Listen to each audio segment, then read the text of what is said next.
Hi friends, ಎಲ್ಲರಿಗೂ ನಮಸ್ಕಾರ. ರೇಖಾ ಅಡುಗೆಗೆ ಸ್ವಾಗತ. ಪ್ಲೀಸ್ ನಮ್ಮ ಚಾನಲ್ನ ಸಬ್ಸ್ಕ್ರೈಬ್ ಮಾಡಿ, ಹಾಗೆ ಪಕ್ಕದಲ್ಲಿ ಬೆಲ್ ಐಕನ್ ಇರುತ್ತೆ, ಅದನ್ನು ಕ್ಲಿಕ್ ಮಾಡ್ಕೊಳ್ಳಿ. ನಾನು ಇವತ್ತು ಮಾಡಿ ತೋರಿಸ್ತಾ ಇರೋಂಥ ರೆಸಿಪಿ ಚಿರೋಟಿ. ಸೊ ಒಂದು ಇಬ್ಬರು ಮೂವರು ಕಮೆಂಟ್ ಮಾಡಿದ್ರು ತೋರಿಸಿ ಅಂತ. ಸೊ ಇದನ್ನು ನಿಮ್ಮ ಮಕ್ಕಳಿಗೆ ಮತ್ತು ಹಬ್ಬದ ಟೈಮಲ್ಲೆಲ್ಲ ಮಾಡ್ಕೊಡ್ಬೋದು. ತುಂಬ ಸಿಂಪಲ್ಲು. ಇದು ಹೇಗೆ ಮಾಡೋದು, ಇದಕ್ಕೆ ಬೇಕಾಗೋ ಇಂಗ್ರೀಡಿಯೆಂಟ್ಸ್ ನೋಡೋಣ. ನೋಡಿ, ಮೈದಾ ಹಿಟ್ಟು ತೊಗೊಂಡಿದ್ದೀನಿ, ಸುಮಾರು ಒಂದು 150 ಗ್ರಾಮ್ ಆಗೋಷ್ಟು. 1 ಕಪ್ ಅಲ್ತ ತೊಗೊಂಡಿದ್ದೀನಿ. ಅರ್ಧ ಕಪ್ ಆಗೋಷ್ಟು ಚಿರೋಟಿ ರವೆ ತೊಗೊಂಡಿದ್ದೀನಿ.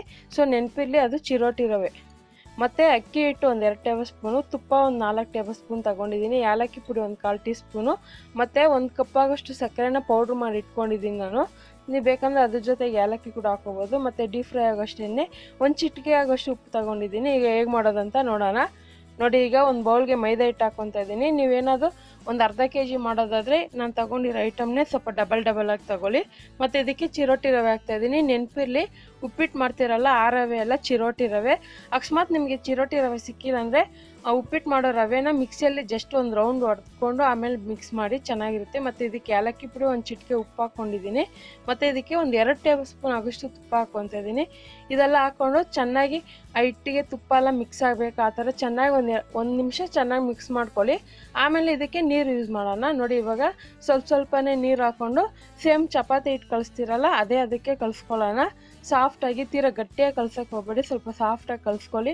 ಇದನ್ನು ಚೆನ್ನಾಗಿ ಕಲಿಸಿದ ಮೇಲೆ ಇದನ್ನು ಮಿನಿಮಮ್ ಏನಿಲ್ಲ ಅಂದ್ರೂ ಒಂದು 15ರಿಂದ 20 ನಿಮಿಷ ಬಿಡಬೇಕು. ಅವಾಗೇ ನಮಗೆ ಒಳ್ಳೆ ಪರ್ಫೆಕ್ಟಾಗಿ ಹಿಟ್ಟು ತಯಾರಾಗೋದು ಆ ಚಿರೋಟಿಗೆ. ಇದನ್ನು ನಾನು ಒಂದು 15 ನಿಮಿಷ ಬಿಡ್ತೀನಿ, ಆವಾಗ ಚೆನ್ನಾಗಿ ಕರೆಕ್ಟಾಗಿ ಬರುತ್ತೆ. ನೋಡಿ, ಇವಾಗ ಒಂದು 15 ನಿಮಿಷ ಆಗಿದೆ. ಇದನ್ನು ಓಪನ್ ಮಾಡಿ ನೋಡ್ತಾ ಇದ್ದೀನಿ. ನೋಡ್ತಾ ಇರ್ಬೋದು, ನಾವು ಚೆನ್ನಾಗಿ ಎಷ್ಟು ನಾದಿ ಕಲಿಸಿರ್ತೀರೋ ಅಷ್ಟು ಸಾಫ್ಟಾಗಿ ಬರುತ್ತೆ. ಈಗ ಒಂದು ಚಪಾತಿ ಕಲ್ ತಗೊಂಡಿದ್ದೀನಿ. ಅದ್ಮೇಲೆ ನಾನು ಇದನ್ನು ಈ ಥರ ನಮಗೆ ಬೇಕಾಗಿರೋ ಸೈಜ್ಗೆ ಉಂಡೆ ಮಾಡ್ಕೊಳ್ಳೋಣ. ಇಲ್ಲಾಂದರೆ ನಿಮಗೆ ಮೆಜರ್ಮೆಂಟ್ ಗೊತ್ತಾಗಲ್ಲ ಅಂದರೆ ಈ ಥರ ಕೂಡ ಮಾಡ್ಕೋಬೋದು. ನೋಡಿ, ಈ ಥರ ಒಂದು ಮೀಡಿಯಮ್ ಚಪಾತಿ ಸೈಜ್ಗೆ ನಾನು ಉಂಡೆ ಮಾಡ್ಕೊತಾ ಇದ್ದೀನಿ. ಇದರಲ್ಲಿ ಸುಮಾರು ಒಂದು 6 ಉಂಡೆ ಮಾಡ್ಕೊಂಡಿದ್ದೀನಿ.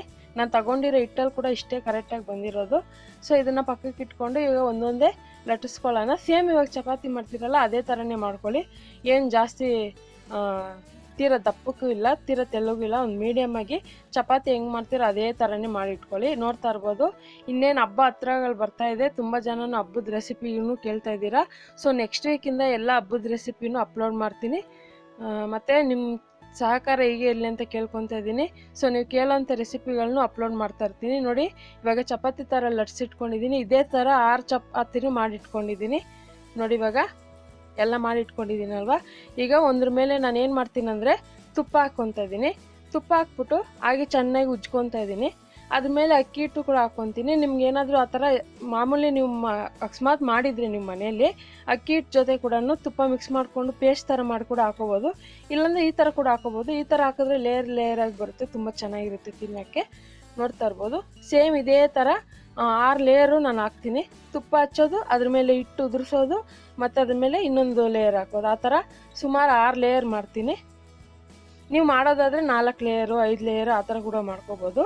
ನೋಡಿ, ಈಗ ಇದನ್ನು ಚೆನ್ನಾಗಿ ರೋಲ್ ಮಾಡಿ ಮಾಡ್ಕೊತಾ ಇದ್ದೀನಿ. ನೋಡ್ತಾ ಇರ್ಬೋದು, ಸಿಂಪಲ್, ಬೇಗನೆ ಆಗುತ್ತೆ. ಮಕ್ಕಳಿಗಂತೂ ನಿಜವಲ್ಲೂ ನೀವು ಮಾಡಿಬಿಟ್ರೆ ಒಂದು ವಾರ ಇಟ್ಕೊಡ್ಬೋದು.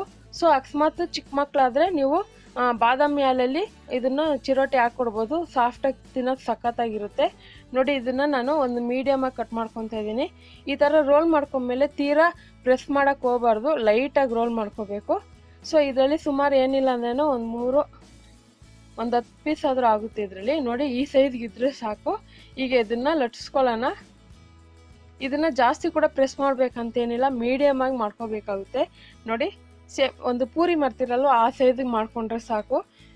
ತೀರಾ ಮಂದಕ್ಕೂ ಒತ್ತಬಾರ್ದು, ಇದನ್ನು ಲೈಟಾಗಿ ಪುಷ್ ಮಾಡಬೇಕು. ನಿಪ್ಪಟ್ಟು ಸೈಜ್ಗಿದ್ರೆ ಸಾಕು. ಈಗ ಎಲ್ಲ ಮಾಡಿ ಇಟ್ಕೊಂಡಿದ್ದೀನಿ. ಸೊ ಅದೇ ಟೈಮಲ್ಲಿ ಎಣ್ಣೆ ಕೂಡ ಕಾಯಕ್ಕೆ ಇಟ್ಕೊಳ್ಳಿ. ಎಣ್ಣೆ ಕೂಡ ಕಾದು ಇರುತ್ತೆ. ಸೊ ನಾನು ಅದೇ ಥರ ಮಾಡಿದ್ದೆ, ಎಣ್ಣೆ ಕೂಡ ಕಾಯಕ್ಕೆ ಇಟ್ಕೊಂಡಿದ್ದೆ. ಸೊ ಎಣ್ಣೆಲಿ ಹಾಕುವಾಗ ಮೀಡಿಯಮ್ ಫ್ಲೇಮಲ್ಲಿ ಇರಬೇಕು. ನಿಧಾನಕ್ಕೆ, ಏನಿಲ್ಲ ಅಂದ್ರೂ ಒಂದು 3ರಿಂದ 4 ನಿಮಿಷ ನಿಧಾನಕ್ಕೆ ಬೇಯಿಸ್ಬೇಕಾಗುತ್ತೆ.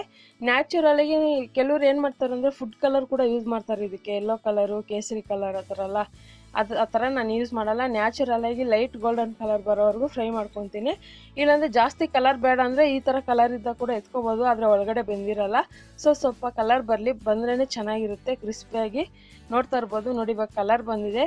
ನಾನು ಮಾಡಿರೋಂಥ 6 ಲೇಯರ್ ಕೂಡ ಅದರಲ್ಲಿ ಕಾಣ್ತಾ ಇದೆ. ನೋಡ್ತಾ ಇರ್ಬೋದು, ಲೇಯರ್ ಆಗಿ ಸೇಮ್ ಪರೋಟ ಥರನೇ ನೋಡೋಕೆ ಕಾಣಿಸುತ್ತೆ, ಆದರೆ ಇದು ಚಿರೋಟಿ ಕ್ರಿಸ್ಪಿಯಾಗಿ ಸಖತ್ತಾಗಿರುತ್ತೆ.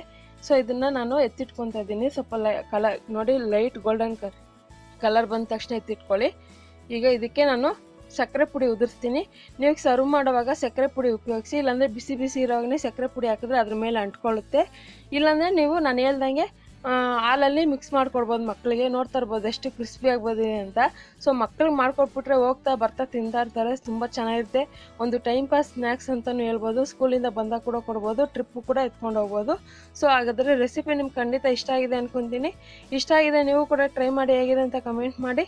ಮತ್ತಷ್ಟು ಈಸಿ ರೆಸಿಪಿಗೋಸ್ಕರ ರೇಖಾ ಅಡುಗೆ ಚಾನಲ್ನ ಸಬ್ಸ್ಕ್ರೈಬ್ ಮಾಡಿ, ಶೇರ್ ಮಾಡಿ, ಲೈಕ್ ಮಾಡಿ. ಈ ವಿಡಿಯೋ ನೋಡಿದ್ದಕ್ಕಾಗಿ ಎಲ್ಲರಿಗೂ ಧನ್ಯವಾದಗಳು.